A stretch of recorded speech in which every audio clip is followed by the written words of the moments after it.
suivre le combat d'une mère de famille originaire de la région, partie pour un stage en Allemagne il y a plusieurs années. Elle y a fait sa vie et a rencontré un Allemand, père de ses 2 enfants. Problème, le couple non marié s'est depuis séparé. Une bataille les oppose sur la garde des enfants. Mais entre les 2 pays, ce cas est loin d'être unique. Témoignage et explication de Jean-Marc Pitt et Hervé Colosio. Le plus difficile, c'est de ne pas la voir. C'est vraiment de ne pas la voir. Et les photos, de les regarder, c'est très dur. C'est pour ça que j'ai tout enlevé. J'ai enlevé toutes les photos de ma fille. J'en garde qu'une seule et unique. Une petite que j'ai sur mon bureau, avec la règle, avec son nom. Elle était en CP. Il y a maintenant 5 ans que Karine a fui l'Allemagne. Les juges et l'administration de ce pays n'en finissaient pas de renier les droits de cette mère de 2 enfants. Leur père, allemand, avait refusé de rendre leur fille aînée après un week-end.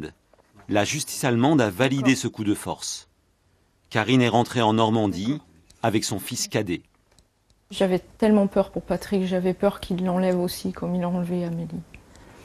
Donc j'ai préféré rentrer, prendre le risque, protéger mon fils. J'ai dû vraiment faire ce choix très très dur pour une maman. C'est ignoble de choisir. Choisir entre son fils et sa fille, c'est ignoble. Karine a dû abandonner son métier d'ingénieur au profit de son combat. Avec d'autres parents français, elle a créé en 2012 l'association Enfants Otages.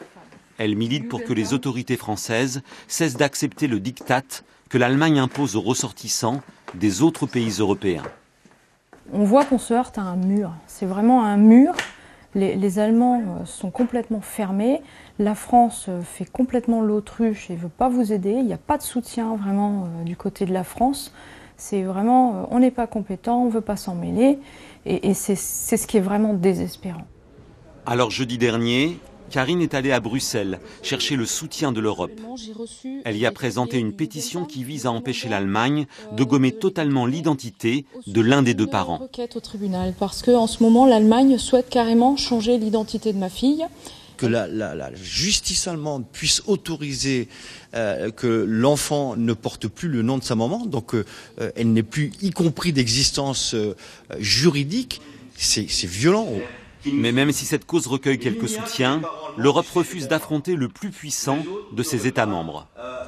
La Commission européenne me répond tout simplement de rester au niveau national, c'est-à-dire de faire appel, et si après l'appel ça ne convient toujours pas, d'aller à la Cour européenne des droits de l'homme. Patrick avoue parfois à sa mère qu'il a oublié le visage de sa sœur. Karine tente de ne pas lui transmettre la colère qu'elle ressent.